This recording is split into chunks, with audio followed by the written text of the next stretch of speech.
Satu kunci penting, satu rahasia utama yang harus kita kembangkan kalau kita mau maju dalam hidup kita adalah problem solving, skill untuk menyelesaikan masalah.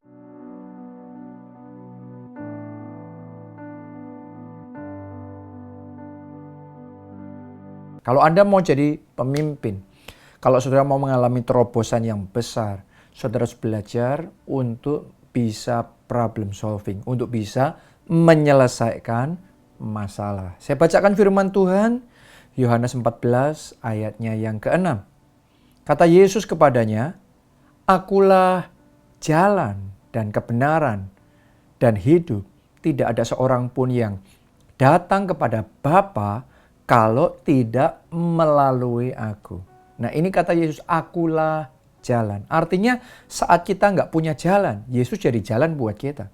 Saat kita menghadapi masalah, ada jalan keluar. Yesus berikan jalan keluarnya kepada kita. Artinya Yesus adalah seorang problem solver sejati. Itu sebabnya saudara dan saya, kita adalah anak-anaknya. Kita juga harus belajar untuk menjadi problem solver. Orang yang tahu, orang yang bisa menyelesaikan masalah. Ada orang kalau menghadapi masalah, isinya bingung. Tapi ada orang ketika menghadapi masalah, dia bisa menyelesaikan masalah dengan baik. Doa saya, Anda tidak kalah dengan masalah. Anda tidak terhentikan dengan masalah. Tapi Anda bisa mengatasi masalah dan mengalami kemajuan serta kemenangan yang luar biasa. Oke?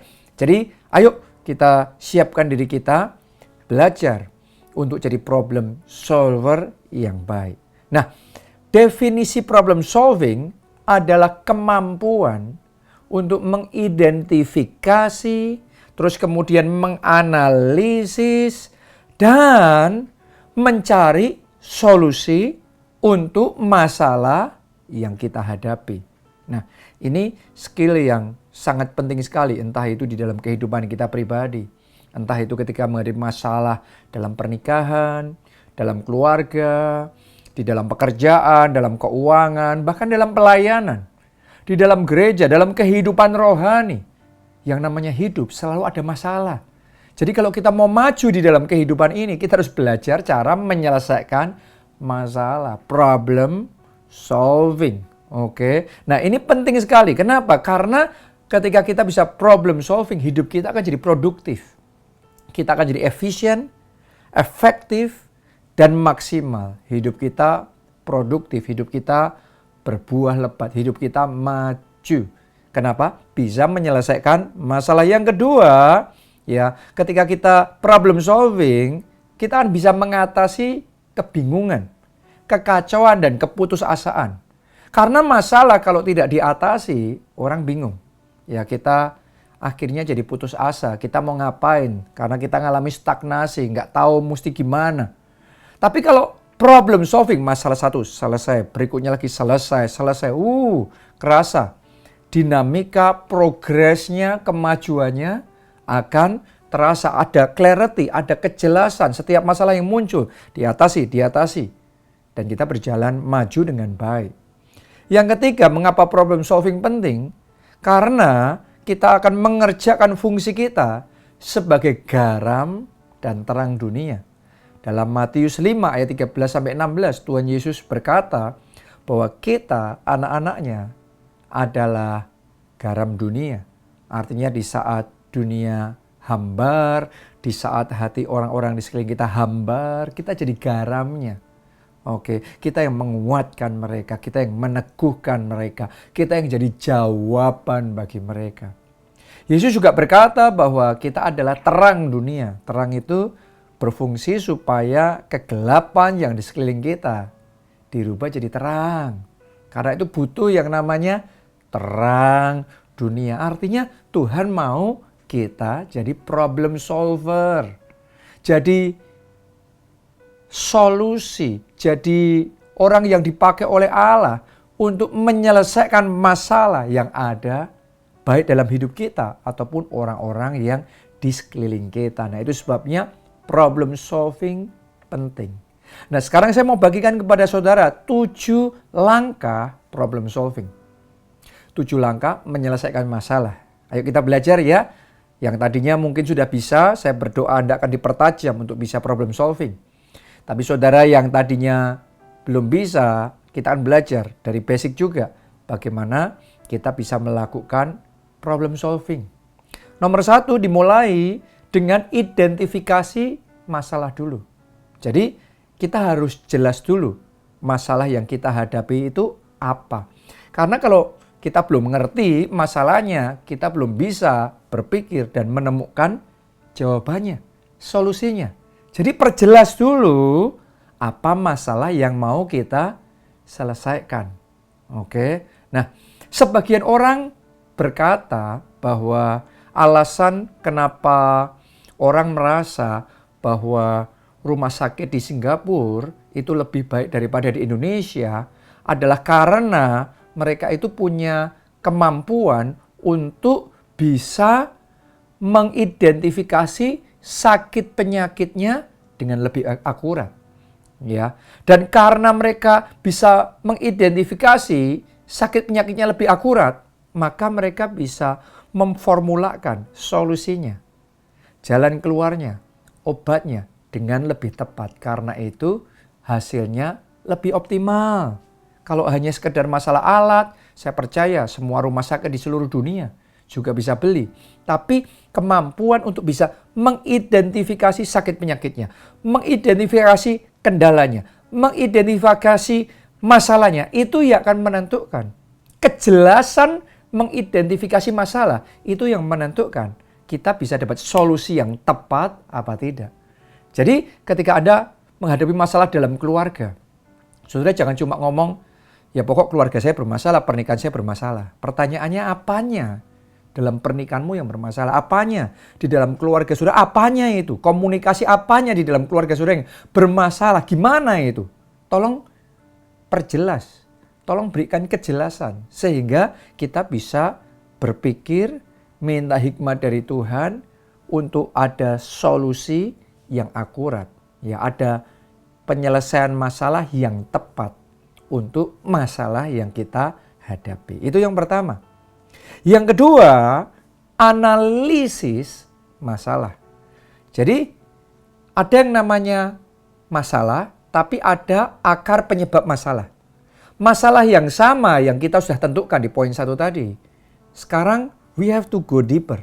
Kita harus menyelam lebih dalam untuk menemukan akar penyebabnya apa. Sehingga masalah itu bisa muncul. Reasonnya apa? Alasan dibaliknya seperti apa? Sehingga masalah itu bisa muncul.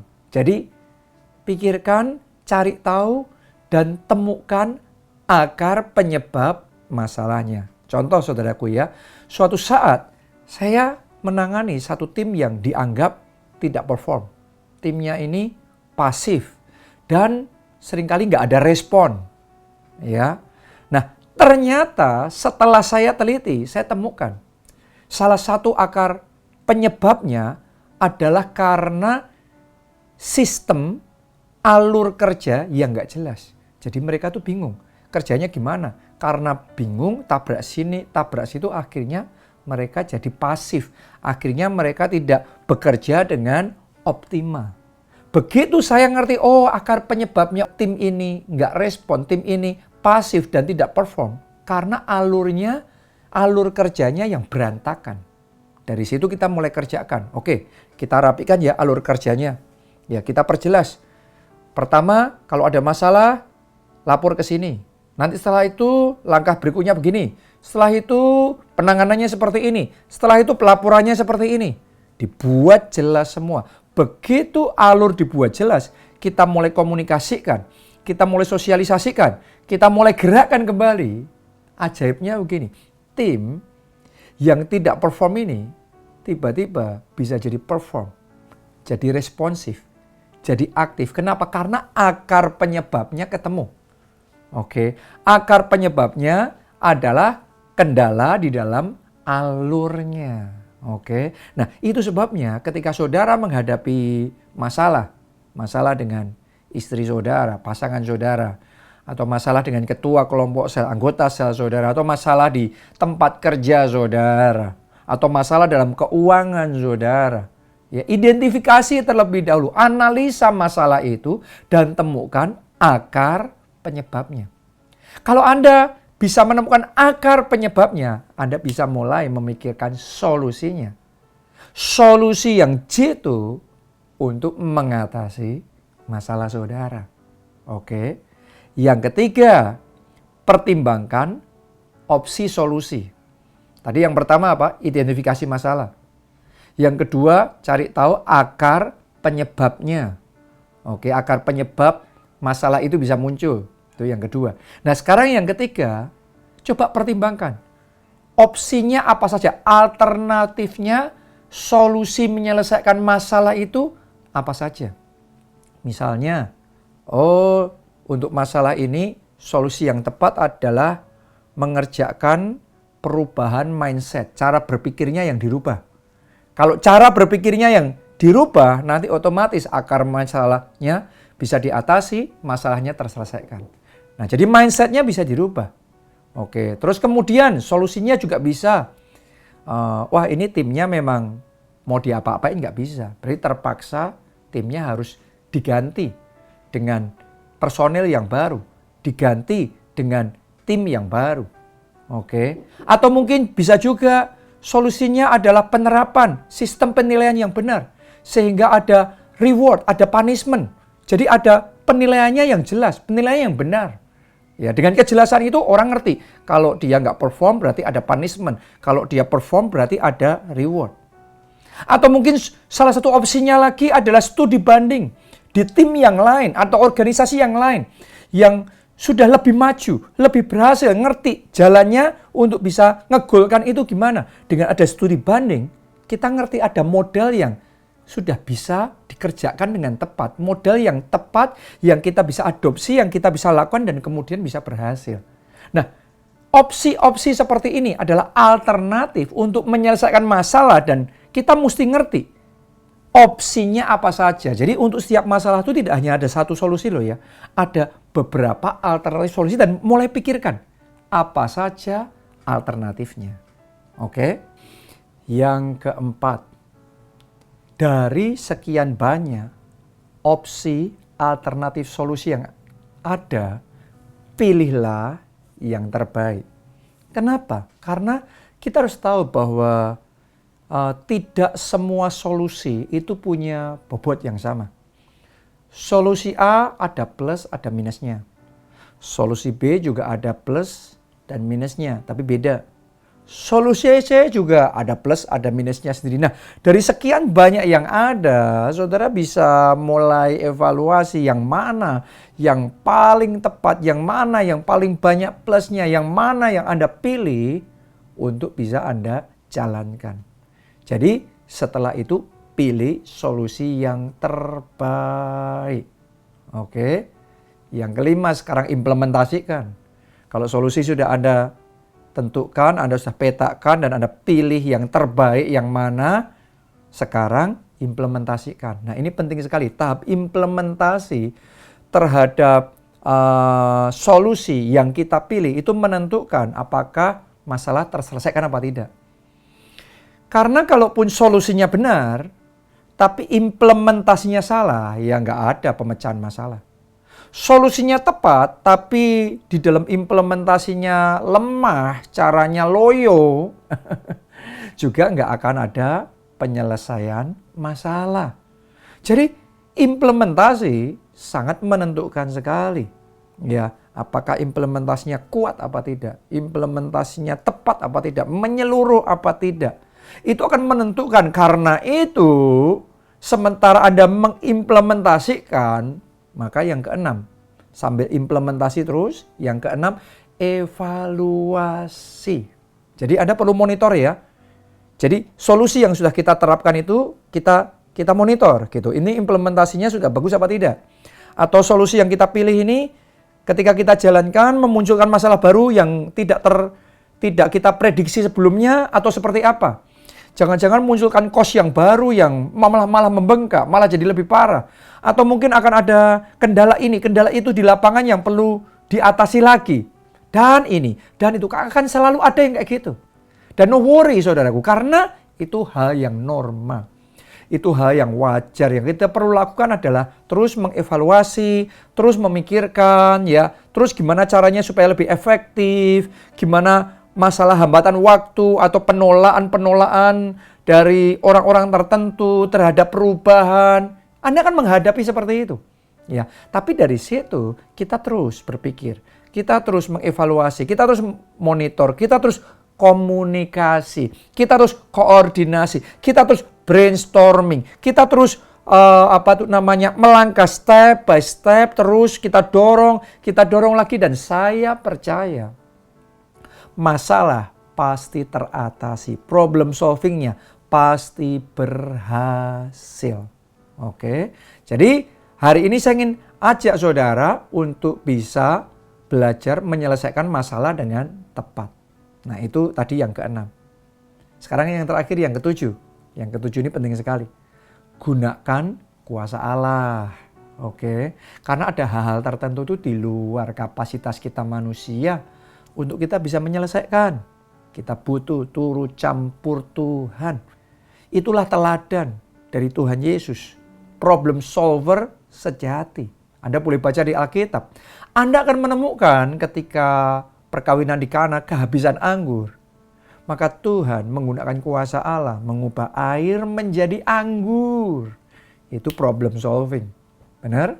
Ya, ketika orang banyak datang kepada Yesus untuk mendengarkan firman Tuhan sampai petang dan mereka kelaparan dan tempat itu jauh dari mana-mana. Maka Yesus menggunakan kuasa Allah untuk melipat gandakan 5 roti, 2 ikan, memberi makan 5.000 orang laki-laki. Masih sisa 12 bakul yang kayak begitu. Hanya bisa dengan kuasa Allah. Sadarilah ada masalah tertentu yang hanya bisa selesai dengan kuasa Allah.